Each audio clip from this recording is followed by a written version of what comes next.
নমস্কার বন্ধুরা, ইতিহাসের ইতিকথার নতুন পর্বে আপনাদের সকলকে স্বাগত। সনাতন হিন্দু ধর্মে বাংলা ক্যালেন্ডার অনুসারে বছরের চতুর্থ মাস হল শ্রাবণ। আষাঢ়ের পরে এই মাসের আগমন। ভরা বর্ষার মাস হল শ্রাবণ মাস। এটি চাতুর্মাস্য ব্রতের মধ্যে অন্যতম একটি প্রধান মাস। ভগবান বিষ্ণু যখন যোগনিদ্রায় অনন্ত সায়নে সজ্জিত থাকেন তখন এই 4 মাস চাতুর্মাসের দেবাদিদেব মহাদেব এই পৃথিবীর রক্ষা করেন। শ্রাবণ মাস পুরোটাই ভগবান শিবের উপাসনার জন্য উৎসর্গ করা হয়েছে। পুরো মাস জুড়ে ভক্তরা শ্রাবণ ব্রত পালন করেন। আবার অনেকে শুধুমাত্র সোমবারগুলিতেই দেবাদিদেব মহাদেবের অর্চনা করেন। অনেকে 16 সোমবার ব্রত শুরু করেন শ্রাবণ মাসের যে কোনো সোমবার থেকে।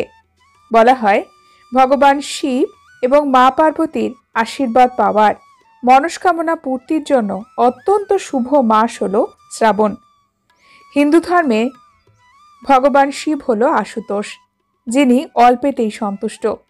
আর শ্রাবণ মাসে ভগবান শিব খুব তাড়াতাড়ি সন্তুষ্ট হন, এমনটাই বিশ্বাস ভক্তদের। বহু শিব মন্দিরে ভক্তদের ভিড় থাকে এই সময়। বন্ধুরা, আজকের পর্বে আমরা জানব শ্রাবণের মতো একটি পবিত্র মাসে আমরা কোন কাজ করব এবং কি করা উচিত নয়। হিন্দু ধর্মের নিয়ম অনুসারে শ্রাবণ মাসে আমাদের কেমনভাবে চলা উচিত। শ্রাবণ মাসে ভক্তরা মহাদেবের অর্চনা করেন মনস্কামনা পূর্তির জন্য, স্বামী স্ত্রীর ভালো সম্পর্কের জন্য, দাম্পত্য সম্পর্ককে মজবুত করার জন্য। অবিবাহিত মহিলারা ভগবান শিবের মতো স্বামী পাবার বাসনায় শ্রাবণ মাসে শিবব্রত পালন করেন।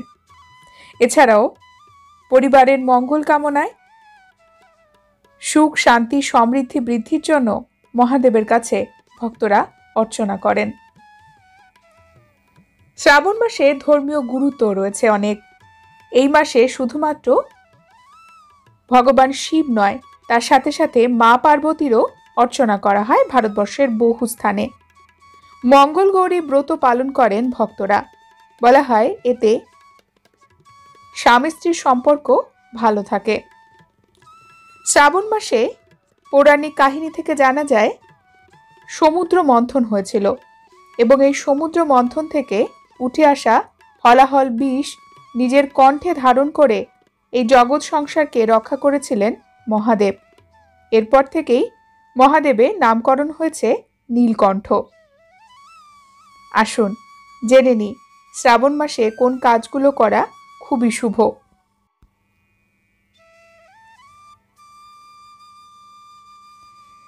শ্রাবণ মাসে প্রত্যেক সোমবারে পারলে প্রত্যেক দিন ভগবান শিবের জল অভিষেক করুন। এতে মহাদেব অত্যন্ত খুশি হন এবং আশীর্বাদ বর্ষণ করেন। সোমবারগুলিতে ভোলে বাবার পুজো করার সময় পঞ্চামৃত দিয়ে মহাদেবকে অভিষেক করতে পারেন। দুধ, দই, মধু, চিনি, ঘিয়ের মিশ্রণ। ভগবান শিবকে অবশ্যই বেল পাতা নিবেদন করবেন। এছাড়াও দূর্বা ঘাস, ধুতুরার পাতা, আকন্দ গাছের পাতা, বট গাছের পাতা, অশ্বত্থ গাছের পাতা, আম গাছের পাতা, এগুলো মহাদেবকে অর্চনা করার সময় অর্পণ করতে পারেন। বন্ধুরা, শ্রাবণ মাসে শমীপত্র ভগবান শিবকে অর্পণ করতে পারেন। শ্রাবণ মাসে রুদ্রাক্ষ মালা ধারণ করার জন্য অত্যন্ত শুভ একটি সময়। শ্রাবণ মাসে রুদ্রাক্ষের পুজো হয় এবং রুদ্রাক্ষের মালা পরা ফলদায়ক।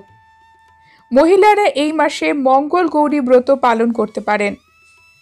শ্রাবণ মাসে ভক্তরা প্রতিদিন 108 বার মহামৃত্যুঞ্জয় জপ করতে পারেন। এছাড়াও ওম নমঃ শিবায় এই মহামন্ত্র জপ করতে পারেন।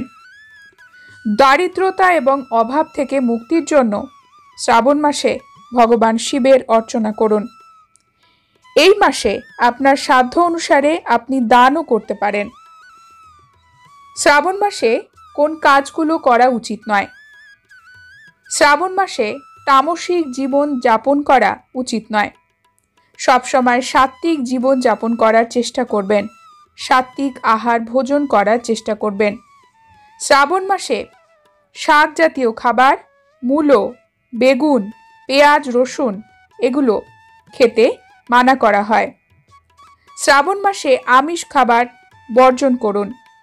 এই সময় ফল খেতে পারেন, যে ফলগুলো এই সময়ে ঋতুকালীন ফল। শ্রাবণ মাসে মদ্যপানও কঠোরভাবে নিষিদ্ধ। শ্রাবণ মাসে কোনোভাবে উপবাসের জন্য সংকল্প গ্রহণ করলে সেই সংকল্প মাঝখানে ভেঙে দেবেন না, এতে কিন্তু আপনার উপকারের চাইতে অপকারই বেশি হবে। শ্রাবণ মাসে খাবারে সাধারণ লবণের পরিবর্তে সৈন্দক লবণ ব্যবহার করুন।